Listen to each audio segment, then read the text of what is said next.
Raoul de Limézy flânait sur les boulevards, allègrement, ainsi qu'un homme heureux qui n'a qu'à regarder pour jouir de la vie, de ses spectacles charmants et de la gaieté légère qu'offre Paris en certains jours lumineux d'avril. De taille moyenne, il avait une silhouette à la fois mince et puissante. À l'endroit des biceps, les manches de son veston se gonflaient, et le torse bombait au-dessus d'une taille qui était fine et souple. La coupe et la nuance de ses vêtements indiquaient l'homme qui attache de l'importance au choix des étoffes. Or, comme il passait devant le gymnase, il eut l'impression qu'un monsieur qui marchait à côté de lui suivait une dame, impression dont il put aussitôt contrôler l'exactitude. Rien ne semblait à Raoul plus comique et plus amusant qu'un monsieur qui suit une dame.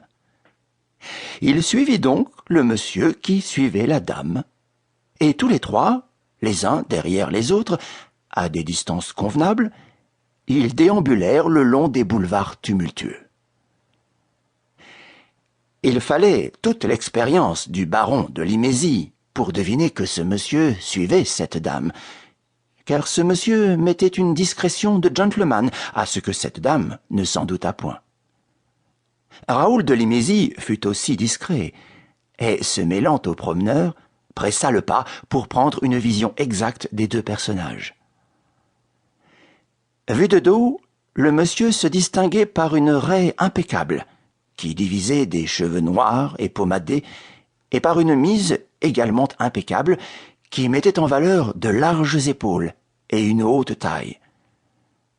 Vu de face, il exhibait une figure correcte, munie d'une barbe soignée et d'un teint frais et rose.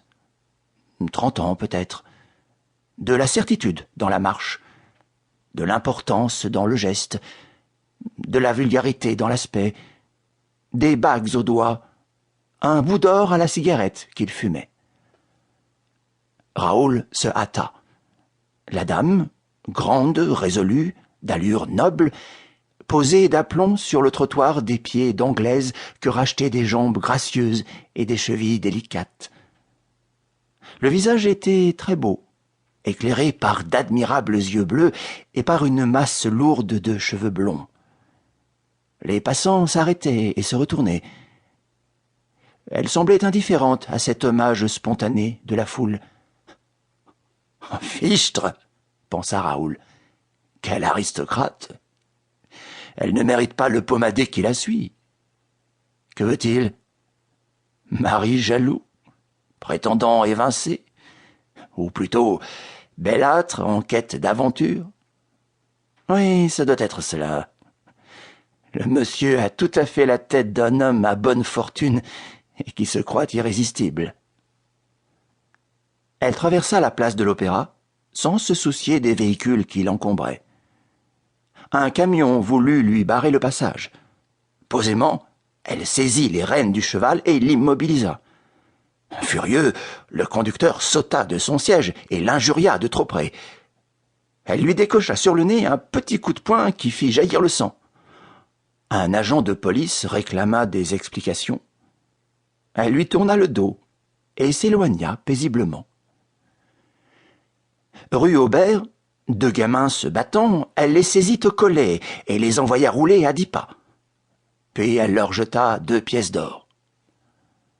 Boulevard Haussmann, elle entra dans une pâtisserie, et Raoul vit de loin qu'elle s'asseyait devant une table.